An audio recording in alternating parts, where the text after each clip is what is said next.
Teman-teman, saat kepala kita kejedot pintu kayu, biasanya kita langsung refleks memaki. Sialan, sakit banget. Kondisinya menjadi berlipat, kepala yang kejedot, mulut juga ikutan berpartisipasi mengekspresikannya.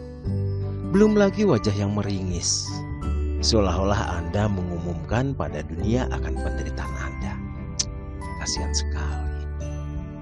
Apakah dengan memaki rasa sakit itu akan langsung hilang?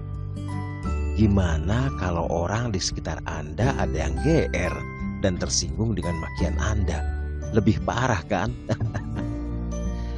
Melihat kondisi itu seringkali menciptakan simpati yang kurang tepat dari orang-orang di sekitarnya. Komentar seperti, aduh kasihan sekali, sepertinya parah, oh harus dibawa ke rumah sakit, macem-macem deh. Yang pasti malah mendramatisasi kejadian ke kondisi yang lebih parah.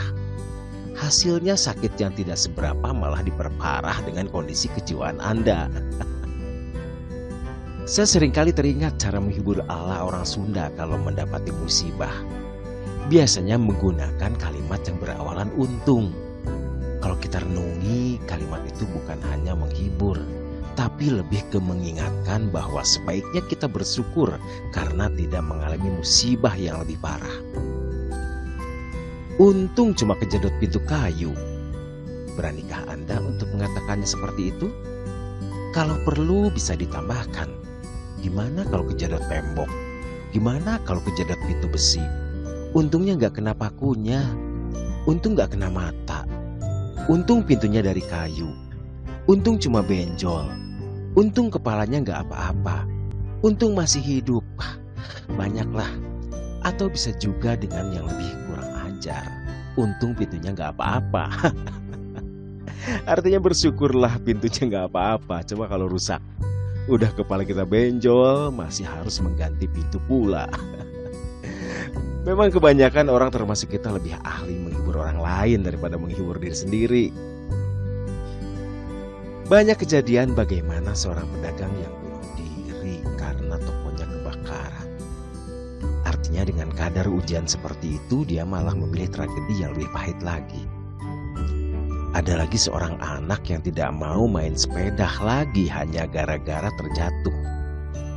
Artinya dia memutuskan berhenti main sepeda untuk menghindari resiko yang sama.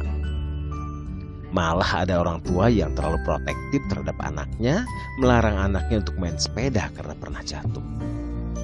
Seandainya konsep untung dipahami oleh pedagang tadi, seharusnya terfikir untung cuma tokonya yang kebakar, pedagangnya masih hidup. Dengan demikian dia masih diberi kesempatan untuk memulai lagi berusaha dan meningkatkan kehati-hatian terhadap resiko kebakaran. Si pedagang pun akan belajar dan mengambil hikmah dari pengalaman, sehingga akan mencapai keberhasilan yang lebih tinggi dari sebelumnya. Si anak pun sama. Untung dia merasakan jatuh sehingga dapat dijadikan pelajaran agar lebih berhati-hati dan dia pun akan lebih mahir dalam bersepeda. Selalu ada hikmah di balik setiap peristiwa. Inilah hakikat dari kata untung. Jadi memang belum dapat dipahami sepenuhnya bahwa setiap peristiwa adalah pembelajaran.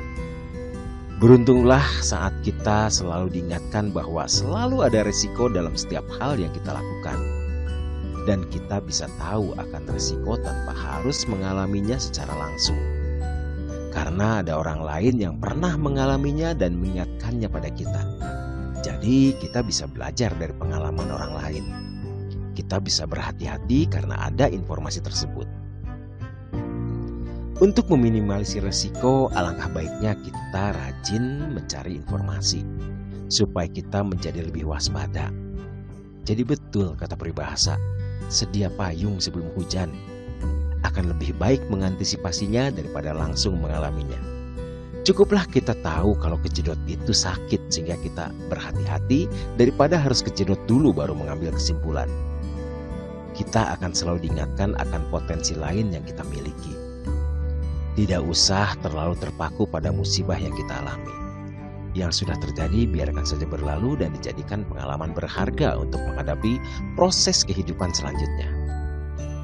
Bukankah yang sudah terjadi tidak bisa diulang? Emangnya kita punya mesin waktu? untuk mereset kegagalan yang sudah dialami? Atau bisakah kita menekan tombol undo kehidupan untuk menggagalkan apa yang telah kita perbuat? Jadi beruntunglah orang-orang yang selalu mengaplikasikan si untung dalam kehidupannya.